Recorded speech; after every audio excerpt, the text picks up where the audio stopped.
el presidente Sánchez tiene la vergüenza de exigir la dimisión de la presidenta de la Comunidad, Isabel Díaz Ayuso, ante la noticia de una presunta investigación por parte de Hacienda a su novio por unos supuestos delitos fiscales. Atención, ¿eh?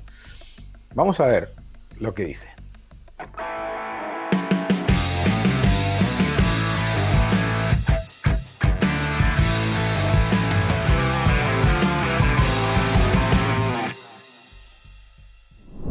Hola a todos y bienvenidos a mi canal. Muchísimas gracias por seguirme, muchas gracias por dejar vuestros comentarios y por darle un me gusta a este vídeo. El objetivo del socialismo en este periodo es equiparar cualquier cosa a la montaña de casos de corrupción que ellos han creado.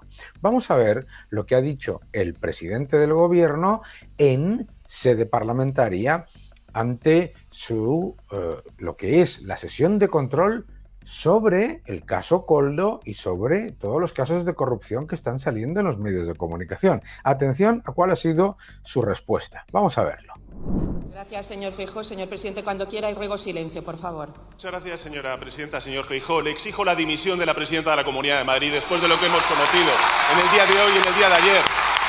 Aunque le cueste el puesto, señoría, exija la dimisión y las responsabilidades políticas a la presidenta de la Comunidad de Madrid.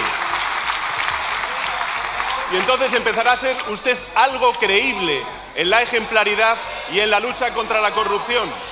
También le diré una cosa, señoría. Es increíble, increíble, increíble que tenga la desvergüenza de presentarse como el ejemplo contra la corrupción el señor Sánchez. Pero es que lo que dice después es absolutamente alucinante, porque además de inventarse toda una cantidad de cosas, atención a lo que dice al final, no os lo perdáis. Un momento, señor presidente del Gobierno. Por favor, guarden silencio. Los oradores tienen derecho a expresarse y los otros derecho a escucharles, por favor. Toda una serie de casos con la presidenta del Congreso. Silencio, por favor. Silencio, por favor. Todavía estamos pendientes de saber. Le exijo la dimisión de la presidenta de la Comunidad de Madrid, señor Feijóo. Es más, no vamos a hablar de terceras personas, vamos a hablar de usted y de mí. Vamos a poner un ejercicio en marcha, señor Feijóo. Vamos a imaginar que yo soy, pues, alto cargo de, no sé, de una comunidad autónoma, pongamos que de la Xunta de Galicia. Y durante 5 años, pues, desarrollo una relación de estrecha amistad con un capo del narcotráfico en Galicia. Atención a esto, atención al uso de la calumnia, ¿vale? Para mover hacia otro lado el debate. Durante 5 años comparto mesa y mantel, hotel, vacaciones con un capo del narcotráfico, viajo a Canarias, viajo a Ibiza, viajo a Portugal, incluso viajo a Andorra, donde supuestamente este narcotraficante blanqueó 21 millones de los francos franceses de entonces. Atención a la cadena de usos de calumnias y de falsedades. Pero no lo hace porque fue usted, señoría, el que desarrolló esa amistad con un capo del narcotráfico en Galicia. Y esa es la gran diferencia entre usted y yo, señoría. Que usted, con ese historial, ha podido escalar a lo más alto de su partido político, y en mi partido político usted no hubiera llegado ni a concejal de pueblo. Y en su partido usted no hubiera llegado ni a concejal de pueblo, dice. Claro, a mí lo que me parece más interesante de todo eso es la utilización brutal de la calumnia y de la ristra de falsedades y de cosas que han sido demostradas que son falsas para crear una narrativa de que los que están preguntando por casos de corrupción son los corruptos y el bueno es él, y dice que él no hubiera durado ni un minuto como concejal de pueblo. Más bien, al revés. Vamos a ver qué es lo que ha dicho. Además, en ese momento, también la vicepresidenta, que se ha vestido de manera solemne para decir lo siguiente. Vamos a ver lo que ha dicho. Con todo, no voy a contribuir a este espectáculo. Y no lo voy a hacer, señor Tellado, porque la corrupción es demasiado grave en este país. Señora vicepresidenta Díaz, es tan grave la corrupción que usted mañana va a votar a favor de amnistiarla. Fíjese lo grave que es. Es increíble porque la ristra de mentiras, calumnias, etcétera, que está utilizando el gobierno es simplemente para mover la atención a cualquier otro lado excepto a los casos de corrupción, que además esto no son, digamos, investigaciones, sino que son ya cosas que están en la Fiscalía, cosas que están puestas en manos de la Guardia Civil y donde hay una investigación en marcha en la que ya hay evidencia de corrupción muy clara, ¿de acuerdo? Es muy importante ver la diferencia. Pero vamos a ver la ejemplaridad. La ejemplaridad de Pedro Sánchez. La primera ejemplaridad de Pedro Sánchez y de su gobierno es que la ministra de Hacienda destituyó al director de la Inspección de Hacienda tras llevar un informe sobre el caso del PSOE al juzgado. Javier Hurtado Puerta remitió esa documentación a la Audiencia Nacional el 2 de febrero y lo cesaron 3 días después. Esa es parte de la ejemplaridad. Vamos a ver también otra parte de esa fantástica ejemplaridad. La trama de Koldo, que salpica a varios ministros, amasa 130 millones en una offshore en Luxemburgo. La ejemplaridad. Hablemos de ejemplaridad también.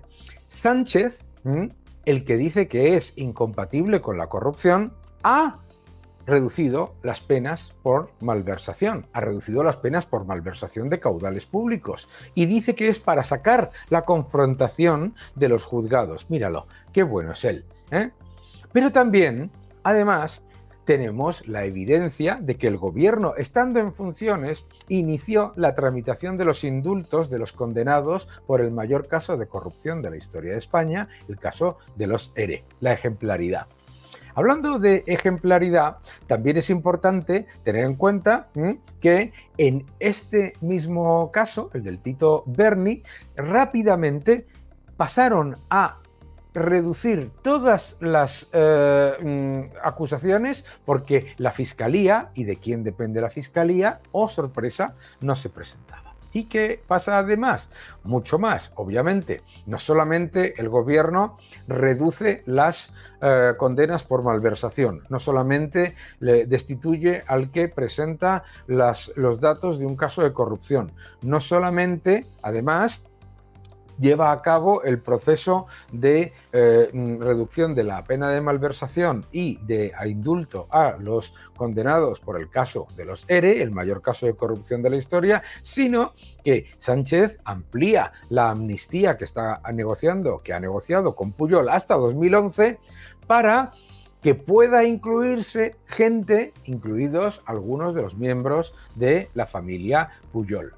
Claro, también tenemos la evidencia de que Montero, ante la ristra de casos con el del Seagate, con el caso Koldo, con las ramificaciones a 3 ministerios y a la presidenta del Congreso de los Diputados, etcétera, Montero airea datos de la Inspección de Hacienda a la pareja de Ayuso horas antes de que los publicara la prensa. Es interesante esto porque estos son datos que son privados. Está haciendo públicos datos de una persona que además, según la propia Ayuso, está en una diferencia de opinión con Hacienda, según la cual esa persona, Hacienda le debe 600.000 euros y según Hacienda es una diferencia a su favor, pero eso se dirime dentro de los cauces habituales. Atención a todo esto. Y aquí a mí me interesa todo esto de equiparar, ¿no? Porque fíjate, te dicen, no, a mí me importa toda la corrupción, porque yo estoy en contra del hermano de Ayuso y del caso Koldo. Hombre, es que el hermano de Ayuso es una persona que fue investigada y fue exonerada por la justicia europea y la justicia nacional y además, ojo, el caso Koldo permea a la mujer del presidente, a 3 ministerios, tiene 130 millones en una offshore en Luxemburgo. Koldo cobraba un sueldo del PSOE, un sueldo de una pensión por invalidez completa y además la consejería en una empresa pública. Estamos hablando del asesor más importante del número 2 del gobierno cuando la pandemia. Y Me parece muy interesante este artículo que ha publicado el exdirector de la agencia tributaria, que se llama Caso Ayuso, otra acusación fiscal fake, ¿no? Y Ignacio Ruiz Jarabo explica que todo apunta a la utilización fraudulenta por el gobierno de una información tributaria de un contribuyente, el novio de Díaz Ayuso, con un fin partidista. Y en este artículo explica que se están utilizando los datos de una persona que está en una disputa con la agencia tributaria, ¿vale? En el que explica algo increíble, ¿no? Nunca, jamás ha visto un caso en el que la Fiscalía se haya opuesto a la opinión de la Inspección de Hacienda. Y mira que en muchas ocasiones debió hacerlo, etcétera, etcétera, ¿vale? Pero es curioso, porque claro, según lo publicado, el origen del pretendido fraude estaría en la utilización de una sociedad, propiedad y o administrada por la pareja de Isabel Díaz Ayuso, de unas facturas aparentemente falsas para reducir su tributación, ¿vale? Claro, lo que dice aquí es algo, me parece muy importante. Vuelvo a recurrir a mi doble experiencia profesional dentro y fuera de la agencia tributaria para manifestar lo absolutamente anómalo del caso. Cada vez que la agencia tributaria cree o considera haber descubierto el uso de facturas falsas por un obligado, así es como se nos llama a los contribuyentes, pone en marcha una investigación en profundidad, no tan solo para confirmar la falsedad que cree haber averiguado, sino también y especialmente para detectar la posible existencia de cualquier grupo organizado destinado a la emisión y uso de facturas falsas. Nunca se cierra una investigación de este tipo sin comprobar a fondo la existencia o no del reseñado grupo y, en su caso, el conocimiento hasta la última ramificación de todos los componentes del grupo. Basta recordar la multitud de noticias publicadas del tipo Hacienda descubre una trama, etcétera, como ejemplo de investigaciones similares. Y dice el exdirector de la agencia tributaria, Ignacio Ruiz Jarabo: curiosamente, en el caso analizado, del novio de Ayuso, parece que no existe ninguna comprobación ni investigación al respecto. De hecho, la relativa prontitud de la denuncia en relación con el fin del último ejercicio comprobado hace materialmente imposible que se hubiera investigado a la supuesta trama de compraventa de facturas irreales. Y no, la filtración surgida de la Fiscalía, según los medios, nada dice sobre los pretendidos emisores de las supuestas facturas falsas. Todo apunta a que en este caso la agencia tributaria, a la Fiscalía o a ambas, solo les ha podido interesar manifestar que un obligado ha utilizado facturas de los que ellos afirman su falsedad. Investigar todo lo referente a quien en su caso las hubiera emitido, la situación tributaria de los primeros y los segundos. Parece de todo carece de relevancia en la investigación y en la filtración. A lo que se ve, solo importa lo que pudiera afectar, si es que resulta al final, a un obligado en concreto. Y vuelve a resultar patente la cantidad de casualidades ya aludidas. Además de lo expuesto hasta ahora, creo conveniente realizar dos últimas puntualizaciones que considero relevantes, dice el autor. Cualquier acusación realizada por la agencia tributaria debe ponerse en cuarentena dada la elevada frecuencia con la que aquellas que resultan más graves acaban siendo absolutamente fakes, falsas. Por centrarme en casos especialmente mediáticos, citaré el de Xabi Alonso y otros también deportistas como Piqué, Helguera y Puyol, Sito Pons, Jorge Lorenzo o Sete Gibernau. En todos estos casos, los jueces dieron la razón a los acusados y la Fiscalía se la quitaron, ¿vale?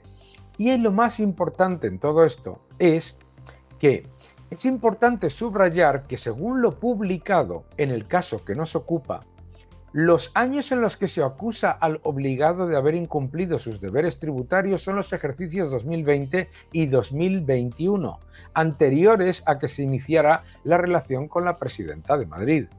Este dato choca frontalmente con la campaña orquestada por la tromba de habituales legionarios acusando a Ayuso directamente y exigiéndole explicaciones. Solo el tiempo y los tribunales dirán si estamos o no ante una acusación inexacta de la agencia tributaria. De no ser así, estaríamos como poco ante una utilización fraudulenta por el gobierno de la información tributaria de un contribuyente. Y es innegable que el gobierno está utilizando un instrumento estatal como la agencia tributaria en beneficio propio. Es importante todo esto porque nos están intentando poner en la misma balanza y al mismo nivel una discrepancia con la agencia tributaria por parte de un contribuyente, una persona que no tiene ningún tipo de responsabilidad política y que llevó a cabo esas diferencias antes de que tuviese una relación con la presidenta de la Comunidad de Madrid y por lo tanto que no tiene absolutamente nada que ver ni con la política de la Comunidad de Madrid, etcétera, o el caso del hermano que fue investigado y exonerado por la justicia europea y por la nacional. Es que esto es muy importante porque poner eso en la misma balanza que una trama en la que ya hay contratos que se han hecho por más del 600% del precio comparado con los competidores fiables,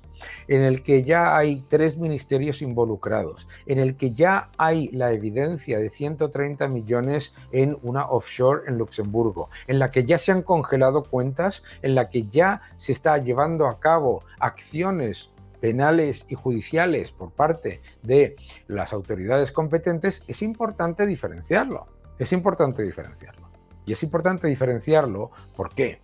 Porque que Pedro Sánchez se presente como incompatible con la corrupción, a la vez que reduce las penas por malversación, amnistía a corruptos delincuentes que han malversado fondos públicos y lleva la ley de amnistía hasta el año 2011 para incluir en esa ley de amnistía a toda una serie de personas que han malversado fondos públicos, que además ha iniciado los trámites de indulto de los condenados por el mayor caso de corrupción de la historia, el de los ERE, que además mira hacia otro lado ante las negociaciones llevadas a cabo por su mujer con una empresa que posteriormente fue rescatada con dinero público, que mira hacia otro lado con el caso de las maletas de la vicepresidenta de Venezuela, que era una persona que no podía tocar suelo europeo por las sanciones a Venezuela y que estuvo repartiendo maletas y nadie sabe qué es lo que tenían esas maletas. Se habla de más de 79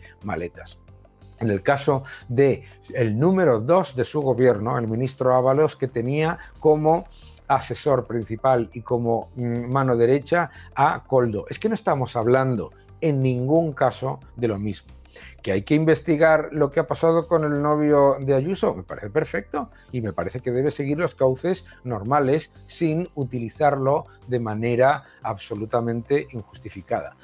¿Que hay que analizar la constante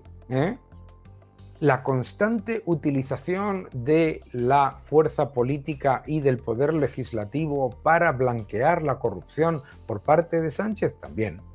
Porque un gobierno que es incompatible con la corrupción y que es inapelable y que desde luego se considera ejemplar, como se considera el señor Sánchez, no reduce las penas por malversación, no amnistía a corruptos delincuentes y desde luego lo que no hace es presentarse con calumnias y con falsedades que ya están demostradas que no son falsas para desviar la atención sobre lo que le están preguntando sobre casos que ya permean a 3 ministerios, a la presidenta del Congreso y a la mujer del presidente. No es lo mismo, no es lo mismo. Y sí, hay que luchar contra la corrupción, pero luchar contra la corrupción no es decir que es lo mismo la corrupción de algo que te has inventado y que ni siquiera es un caso de corrupción